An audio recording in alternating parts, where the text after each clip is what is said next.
Hi guys, hope you're doing good, and today I'm going to be doing another CD update, and this is going to be episode 20.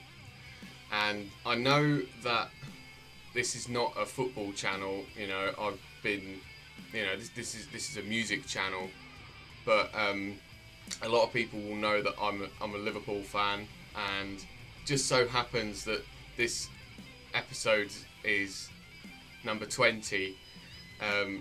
As a lot of people will know in the football world, a few weeks ago, after posting this, we lost our number 20, Diogo Jota. Really sadly passed away, aged 28, and as a Liverpool fan, it hit me so hard. It was just absolutely dreadful to hear that news. Him and his brother passed away. I thought, as just a little bit of mark of respect for what he's done for my club, I will dedicate this episode to our number 20, Diogo Jota. And may he rest in peace. But today I wanted to just show some things that I got for my birthday back in April. I've got 8 albums here to show, mostly metalcore, deathcore stuff. But there's a couple of other bits in there. Hopefully someone might enjoy something that I showed today, and without any further ado, let's just get straight into it. I'm going to begin with a couple of brand new releases from 2025. Firstly, I'm going to show the new Whitechapel, Hymns of Dissonance, their 9th album, and for me this album has gotten me right back into Whitechapel. They've gone back to the heavy deathcore stuff that they were known for in the late 2000s, early 2010s, because recently I'd kind of fallen off them a bit. I really enjoyed The Valley, but I think they took it a bit too far on the melody and the melodic side with Kin. I really didn't like it, and I kind of went off them a bit. But as soon as they announced this and they released the title track, Hymns of Dissonance, I was all over it, and I'm well back into the band again now. This has got to be one of their heaviest albums that they've ever done, and for me personally, one of their best. This is excellent from start to finish. Prisoner 666, great song. The title track, Hymns of Dissonance, Diabolic Slumber is excellent. I really love Hate Cult Ritual. The last 2 songs, though, are 2 of my absolute favourites, because there's a little bit more melody coming in on the guitar side, especially the last track, Nothing Is Coming For Any Of Us. Some excellent guitar passage at the end of that track, which I really enjoyed. A definite favourite of one of mine. This album is just excellent, if you're into that kind of stuff, of course. Next up, I'm going to show the latest from Killswitch Engage, This Consequence, also their 9th album, and I absolutely love this. I think this would rank high on my Killswitch Engage album ranking. I should do one of those actually, because technically I've got all the albums now, so I might think about doing a ranking. This album is just exactly what I wanted from Killswitch Engage. I know some people have said they played it safe and it was, but I mean, I just want Killswitch Engage to just do what they do best, and that's what they do on this album, and they absolutely delivered. 10 out of 10. The only criticism I've got of this album is that it's a bit too short. It's about 35 minutes long, and really I would have loved it to have gone on a little bit more, to be honest. And the singles, definitely, they helped me through a lot of things towards the start of the year when the album came out. Forever Aligned, I actually used a lyric from that song in my speech at my granddad's funeral. And also the song I Believe. I know a lot of people said that song's a little bit on the butt rock side, but I really just love the lyrics, and the music video kind of very resonated with me quite a lot. And that song's just all about showing, finding belief that you can overcome things, and that's what Jesse Leach is so good at. But the rest of the album is just brilliant. Abandon Us, Discordant Nation, Aftermath. I love The Fall of Us. That's probably my favourite song on the album, I'd have to say. Pretty interesting picture of the band there. Broken Glass. I wish that song was a little bit more, bit longer. Kind of just abruptly ends, and I'm thinking I would have liked it to carry on a bit more. And ends with Requiem, which is a really cool song. Kind of a little bit Lamb of God-ish, that song. But an excellent album from Killswitch Engage.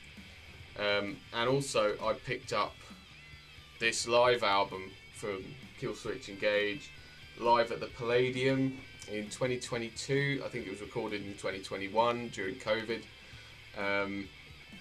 And this album, they basically play at the time it was their current album, Atonement, and they also played their self-titled debut that came out in 2000.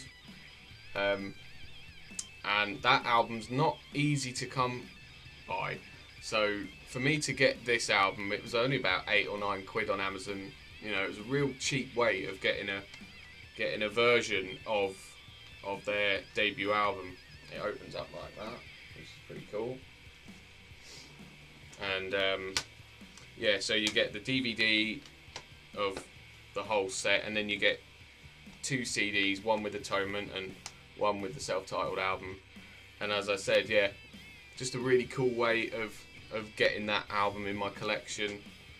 And brilliant live show, and I cannot wait to see them live in October. It's going to be awesome. Next up, following on the metalcore, I got the latest August Burns Red from 2023. This is Death Below, their 10th album, technically. I really like the album before this, Guardians. That was the first one that I listened to of this band, and when I saw that they were having a new one out, I thought I'll check it out, and I think I like this one even more because for me it feels like it's more progressive. It takes more of a proggy kind of direction, but heavier as well. It's like a heavy proggy album, and I really like that. There's not many clean vocals on it, and also another thing that kind of goes into the progressive side of it is that pretty much every track goes into the next one. They all, there's no cuts. It just goes straight into the next one, and I really liked how they did that with the album. And there's some really cool features. There's a song that features Jason Richardson, and he just does an awesome ripping solo. Ancestry features Jesse Leach on the vocals, so there's a Killswitch link there. I really love that song, Ancestry. The Cleansing, I liked. Revival was really good. Deadbolt was a wicked song. Dark Divide, it's just a fantastic album from start to finish, and I'm still relatively new to this band, so there's still quite a lot of albums left for me to check out, and I would like to pick up some more of their stuff. Next up, continuing on the metalcore train, I got this Parkway Drive, Deep Blue from 2010, their 3rd album. This is one that I've been looking to try and pick up for a while, but just never got round to it until now. Pretty cheap pickup as well. But I like this album. I don't think it's as good as the first 2. I think I still prefer the rawness and heaviness of those 2 albums. This album kind of keeps it a little bit fresh, but also still has the familiarity of those first 2 albums. Sort of a similar kind of formula, but slightly different as well. I really enjoyed it. I really liked the songs Unrest, Wreckage, Dead Weight, Karma, Hollow. Yeah, really solid album throughout. I really liked the vocals. I really do enjoy Winston McCall's vocals. I think they're great. Some really cool guitar playing and great heavy riffs throughout. And yeah, I'm not so keen on the later Parkway Drive. I mean, I've got the first 3 albums now. I'm kind of happy with what I have. I'm not so bothered about the later albums because I think they're just a bit bland and they're not as good. But the early stuff is definitely excellent and definitely worth your time. Next up, this might be a bit of a controversial one, but I like the band. You know, historically I like the band, and this was very cheap. It was like £5, and I thought, you know what, I'm going to get it. The latest, As I Lay Dying, Through Storms Ahead from 2024. And as I said, it was cheap, and it's the only one that I didn't have in my collection, so I just wanted to complete the collection for As I Lay Dying. And again, I might do a ranking of these albums now because I've got them all. Yeah, this band has been through quite a lot of turbulence over the years. Obviously, Tim being the biggest one, but also just the band members in general since they come back in 2018 with the original or the classic lineup. Most of them are all gone now. All that's left is just Timmy Boy in the middle there. All the rest are all gone now, and even on this lineup, all them are gone now. It's just the band's just absolutely all over the place. But yeah, they got some new members on this album, and I can't lie, I can kind of tell that the members are different because the album sounds different. Doesn't sound like a classic As I Lay Dying album. I mean, some of the songs are great. I think the first half of the album is brilliant. Burden, We Are the Dead, Whitewashed Tomb. But for me, the second half of the album kind of just goes a little bit bland, a little bit on the modern metalcore sound, which isn't my favourite. I don't know. I just something about it just hasn't completely clicked with me. Maybe I just need to listen to it a bit more. But I don't know. I thought it was sort of like a half and half album. I thought half of it was good, half of it wasn't. But yeah, great musicianship on here. You know, if you're into metalcore, I think you would enjoy it. But for me, maybe it's because I'm a pretty big fan of the band. I don't know, expectations, especially the previous album, Shaped by Fire, was excellent. Maybe my expectations were too high for it. I don't know, but yeah, the single Burden is just excellent, and the best song on the album by a long shot. And the last 2 are from the same band, and this band gets labelled as a deathcore band, but for me they're not. They're much more than that, and that's Job for a Cowboy. And this album is called Demonocracy from 2012, their third album. And for me, this is not a deathcore album. I mean, maybe vocally, yes, but musically it's sort of more of like a technical progressive death metal album. Definitely a big influence on the death metal side. I thought this was excellent. You know, just amazing technical guitars, brilliant musicianship. Some of the bass playing are excellent. And possibly this might be my favourite album of theirs. I've still got one more album left to listen to of theirs, but for me this is just a perfect album.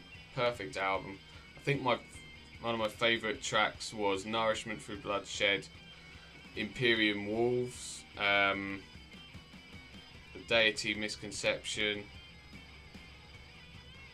Black Discharge as well was excellent.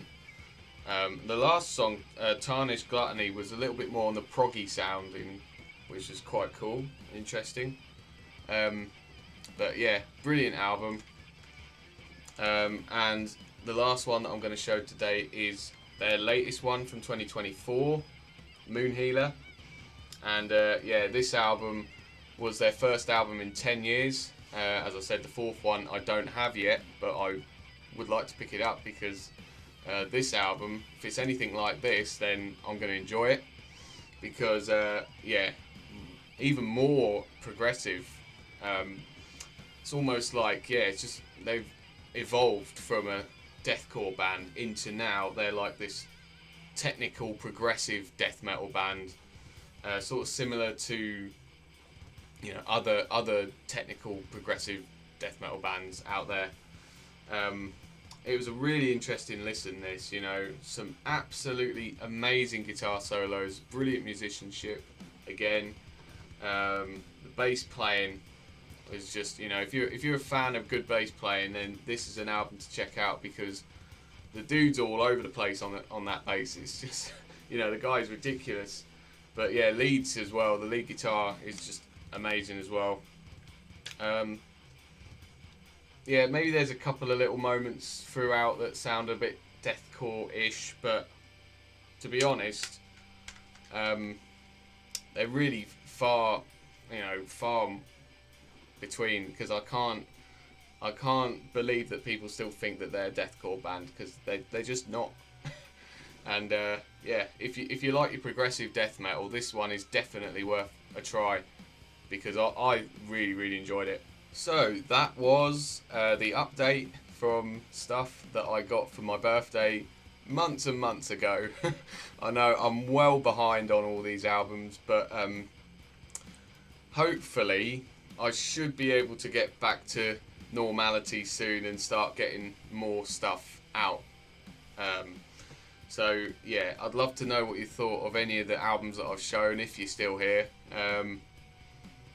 I'm going to try to do more content over the summer if it's not too hot. I mean, I tried to film this video twice already because it was just too hot the last time I tried doing it, but it's not too bad today. So yeah, hopefully some more videos over the summer if it's not too hot.